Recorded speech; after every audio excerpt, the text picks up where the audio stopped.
Olá, tudo bem? Espero que esteja tudo bem com você, tudo bem com a sua casa. No vídeo de hoje eu quero falar sobre vida, sobre a vida, a visão de vida de muitas pessoas. Há muitas pessoas que infelizmente não dão o devido valor à vida. Você já parou para pensar que muitas pessoas só vivem reclamando, preferem reclamar do que agradecer? E é um fato curioso que o ser humano, quando nasce, a primeira ação do ser humano é chorar. E por que o ser humano chora quando nasce? Porque quando o ser humano nasce, ele sai de um ambiente no qual ele está acostumado, no qual ele viveu ali os seus primeiros 9 meses de vida. Ele não conhece outro lugar, a não ser o útero da mãe. E quando ele rompe a madre e vem ao mundo, a criança ela tem que chorar porque ela está entrando em um ambiente completamente diferente. E se a criança não chorar, o médico dá aquele tapinha no bumbum da criança, né? Para que a criança chore. Já parou para pensar nisso? Por quê? Porque quando a criança nasce, está mudando de ambiente. E toda mudança, ela causa um certo desconforto. Por mais que a mudança seja para melhor, elas causam certo desconforto.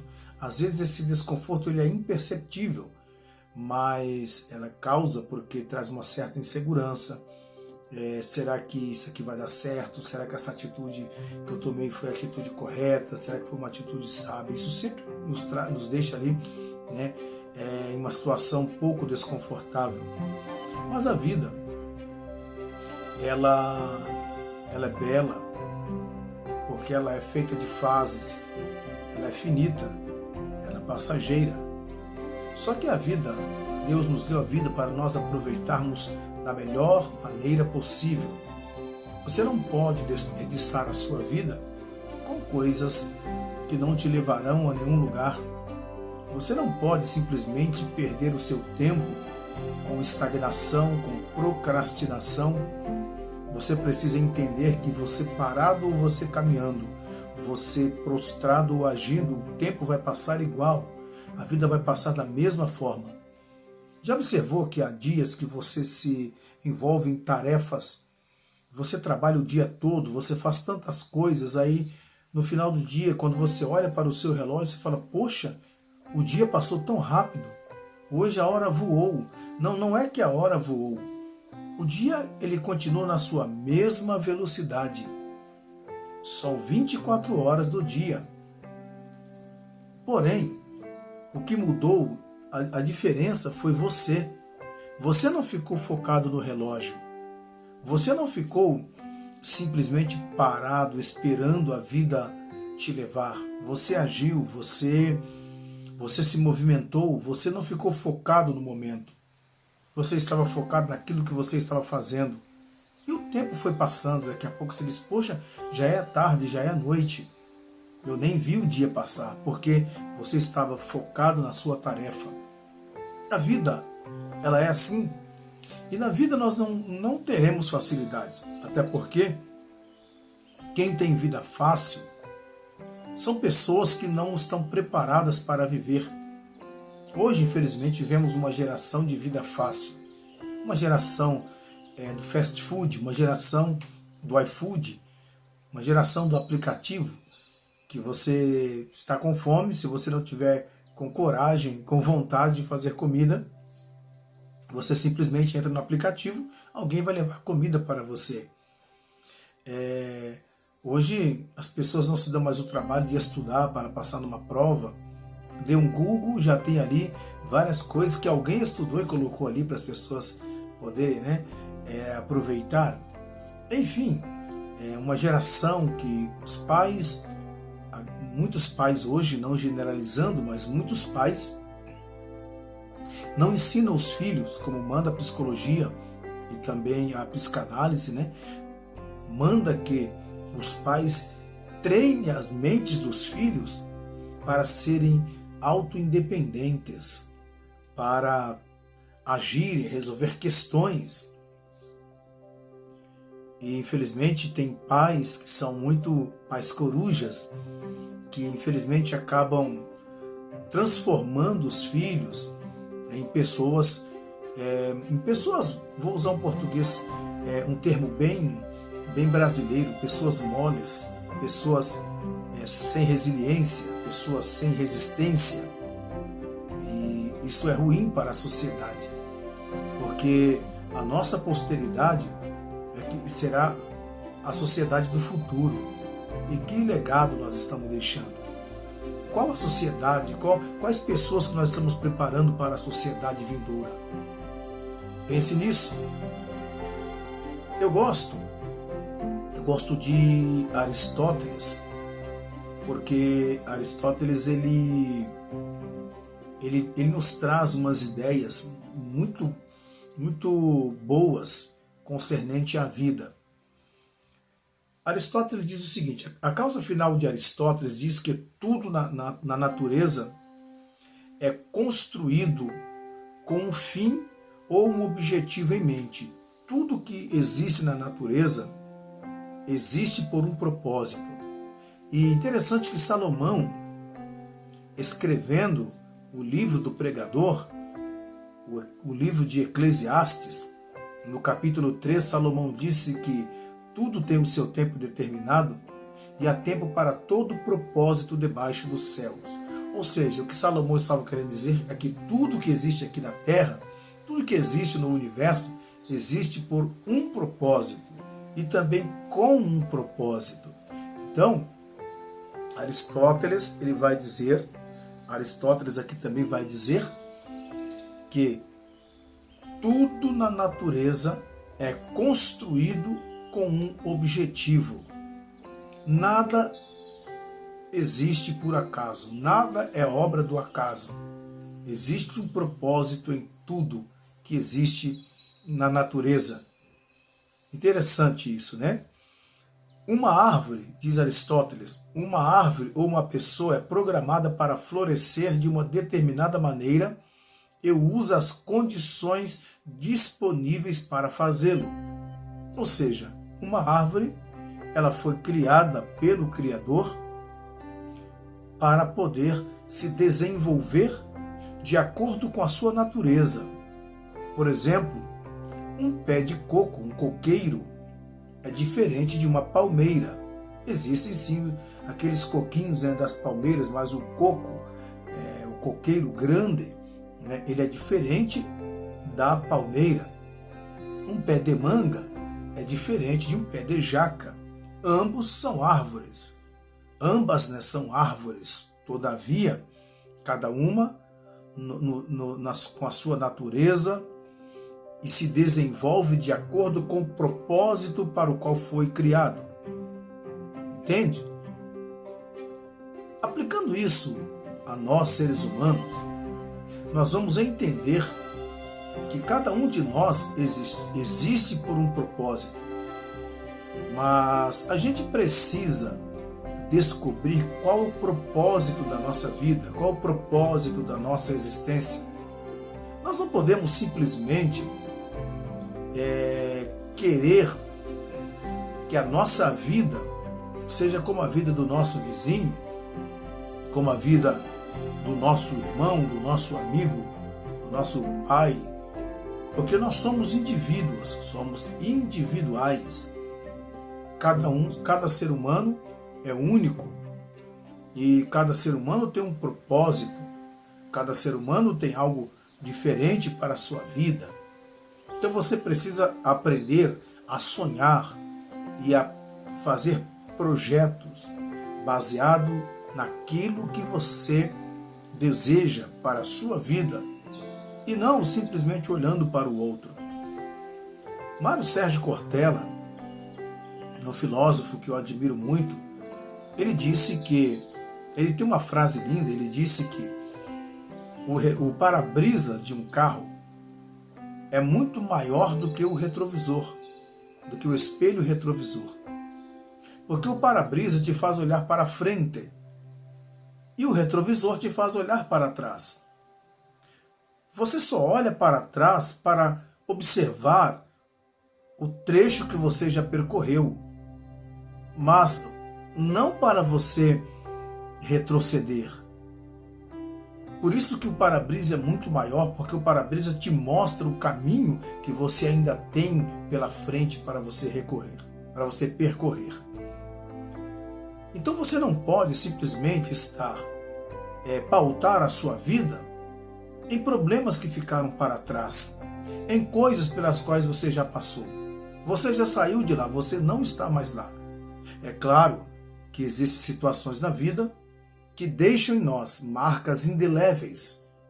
Todavia, essas marcas, elas são apenas marcas e servem também de alerta para que você não cometa erros do passado, para que você melhore como pessoa, para que a gente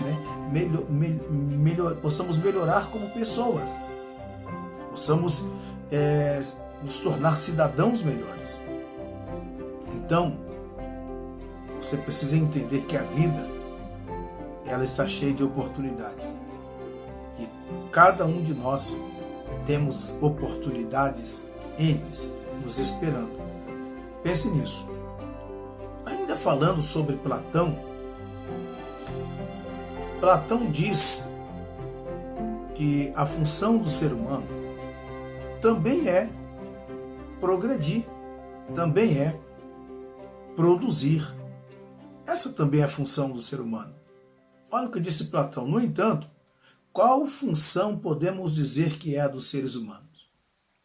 Essa é uma pergunta. Não basta crescer, pois isso nos igualaria a uma planta.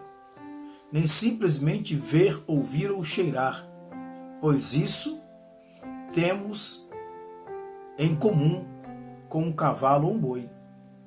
Não basta apenas você querer crescer, porque as plantas também crescem.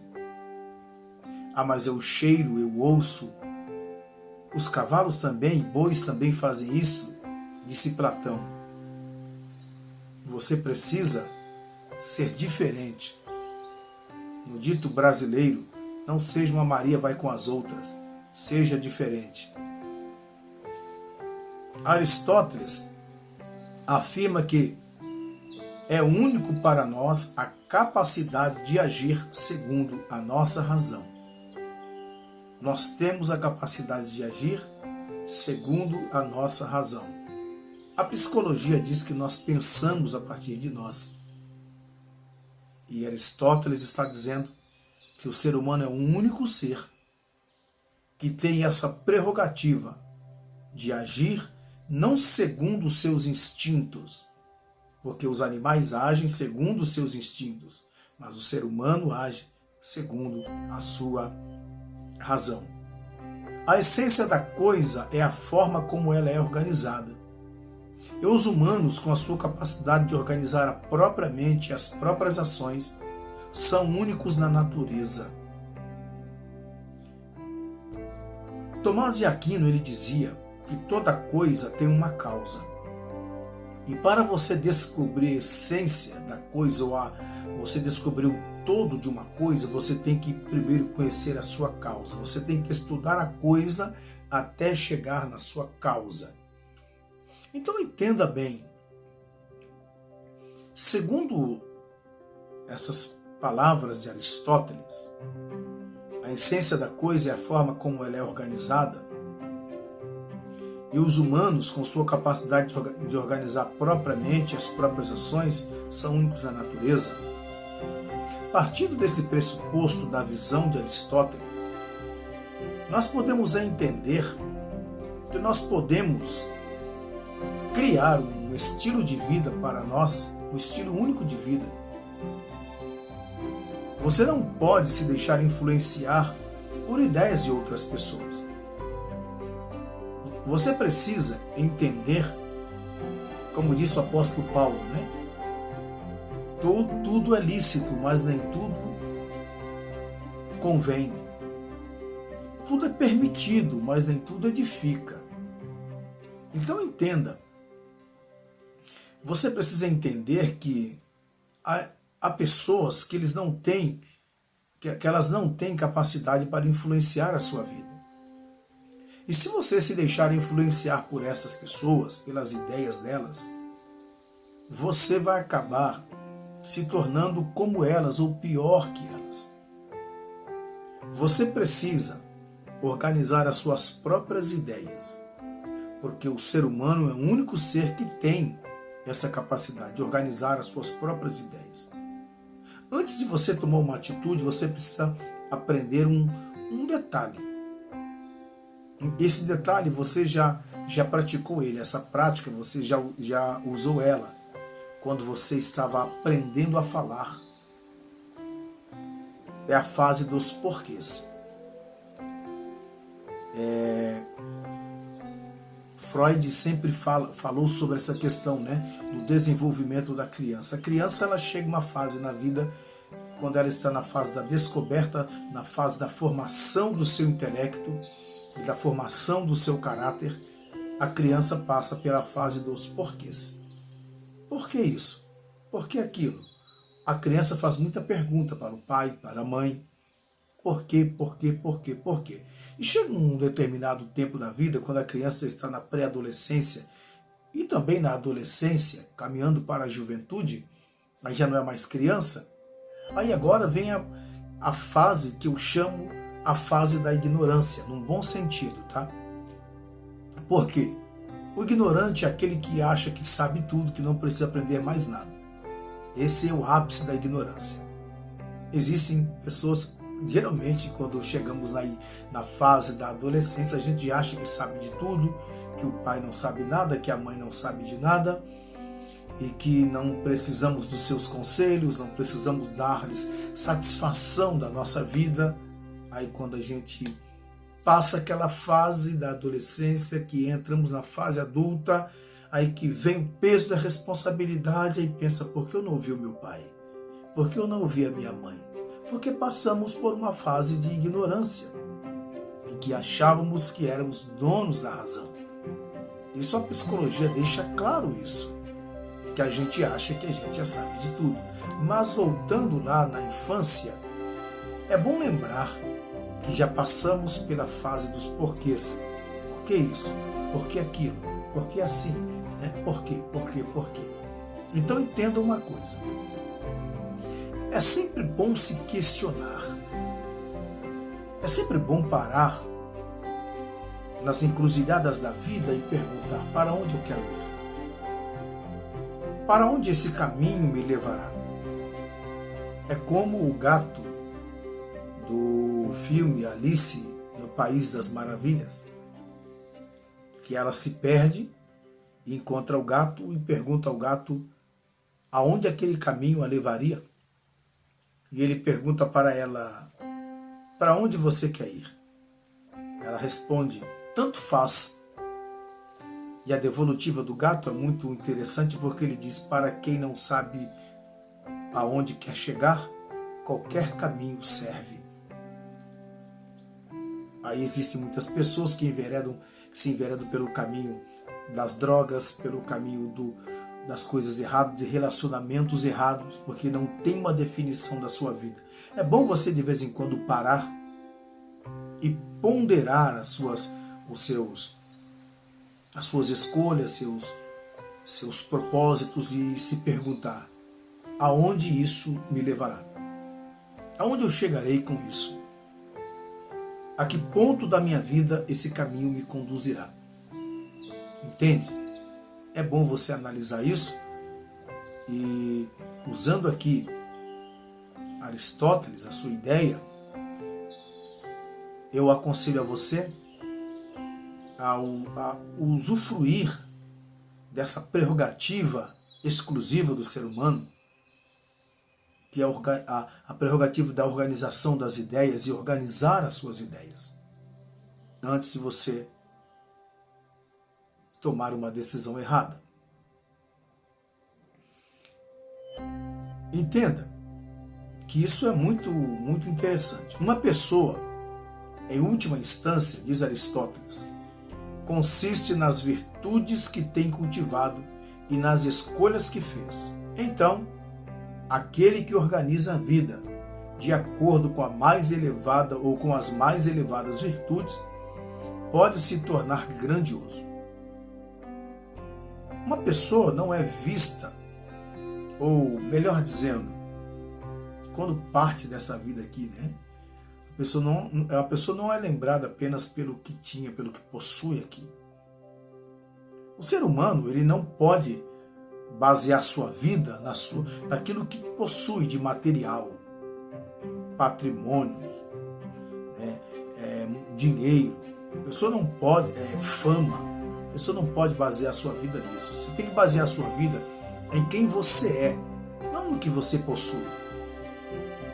Existem muitos casos de pessoas que tinham um casamento aparentemente bom, tinham a casa cheia de amigos, pseudos amigos, porque essas pessoas tinham muito dinheiro. E quando essas pessoas entraram em falência, perdendo aquilo que possuía, o casamento se acabou, os amigos se foram e esta pessoa acabou ficando só. Esse é um grande problema que o ser humano às vezes não se dá conta da gravidade desse problema. Você não pode apenas trabalhar para conquistar. É bom a gente ter isso. Nós vivemos uma sociedade capitalista. E o capitalismo nos ensina isso. A conquistar, quanto mais melhor. Só que você precisa entender uma coisa. A Bíblia nos ensina a termos vida de qualidade. Em João, no capítulo 10, versículo 10, a parte B do versículo, Jesus disse: mas eu vim para que tenham vida e a tenham em abundância. Em Provérbios, no capítulo 10, versículo 22, está escrito que a bênção do Senhor é que enriquece e não acrescenta dores. Parafraseando Augusto Cury, existem muitos mendigos emocionais morando em palácios. Porque existem pessoas que têm muito dinheiro, têm muitos bens. Não é errado você ter dinheiro, é bom você ter dinheiro. É bom você ter muito dinheiro, isso é excelente. Mas acima de tudo você tem que ter qualidade de vida com a sua família, consigo mesmo, com Deus. Sabe? Você tem que estar bem. Não adianta você ter muito dinheiro, mas você não ter qualidade de vida. Você é uma pessoa que não confia em ninguém, as pessoas não estão ali ao seu lado por amizade, mas estão por interesse. Entende? É bom você ter dinheiro, mas acima de tudo, é melhor ainda ter qualidade de vida. Porque existem muitas pessoas vivendo em palácios que são verdadeiros mendigos emocionais. Existem muitos morando em casebres, em casas modestas, que são verdadeiros milionários. Existem palácios que você chega e você percebe a frieza entre a família. O pai não sabe o que está acontecendo com o filho ou com a filha, muito menos a mãe, cada um no seu quarto, cada um na sua vida. Pais não têm tempo com os filhos porque estão tão envolvidos em seus negócios, são tão obcecados pelo seu dinheiro, pelo seu patrimônio, que acabam por perder o patrimônio mais precioso que o ser humano tem, que é a vida, a paz e a família. O dinheiro pode comprar tudo, menos a paz. O dinheiro pode conquistar um relacionamento, menos o amor. O dinheiro, a fama, pode reunir inúmeras pessoas à sua volta, pode encher a sua casa de pessoas, menos conquistar afeto, carinho, amizade e amor verdadeiro. Pense nisso também. Para finalizar, afinal, esse canal é o canal da Mentoria da Alma. Então, nosso objetivo aqui é estar trazendo mensagens para você que vão te edificar e te ajudar a você viver melhor. Esse é o meu propósito. Enquanto eu viver nesta terra, o meu propósito é sempre ajudar pessoas a ter uma vida melhor. Te ajudar de alguma forma, para que você possa entender o valor da vida e lutar por ela. Então, nas palavras de Aristóteles, uma pessoa, em última instância, não consiste nas virtudes, aliás, uma pessoa, em última instância, consiste nas virtudes que tem cultivado e nas escolhas que fez. Quais são as suas escolhas? Quais são as suas virtudes? Você precisa parar e considerar a vida que você está vivendo, a forma que você está vivendo. Porque isso te tornará grande. Não apenas troféus, não apenas conquistas materiais, mas suas virtudes que te tornam grande. Não se apreende a identidade de alguém ao vê-lo como uma coleção de bilhões de células, mas pelo que o diferencia. Não se apreende a identidade de alguém ao vê-lo como uma coleção de bilhões de células, mas pelo que o diferencia. As pessoas precisam olhar para você e ver em você alguém diferente. Eu acabei de sair de um grupo empresarial, de uma empresa onde eu trabalhava, e nós tínhamos ali um grupo de amigos no WhatsApp, naquele setor em que eu trabalhava, e no meu desligamento eu recebi muitas mensagens de colegas de trabalho. E eu sempre me dediquei ao que eu faço, e algumas mensagens me marcaram. Dentre elas, um colega que disse, esse colega ele trabalhou apenas um mês comigo, e logo eu saí, e ele disse, eu trabalhei um mês com você,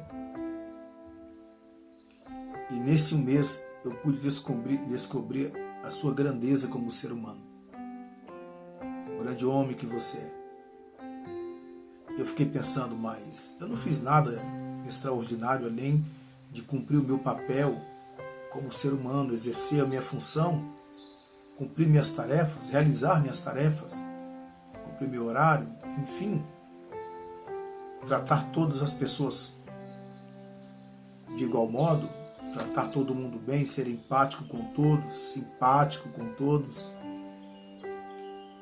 Mas uma coisa que me despertou, que me deu um clique na mente, foi quando ele disse que o meu jeito de tratar as pessoas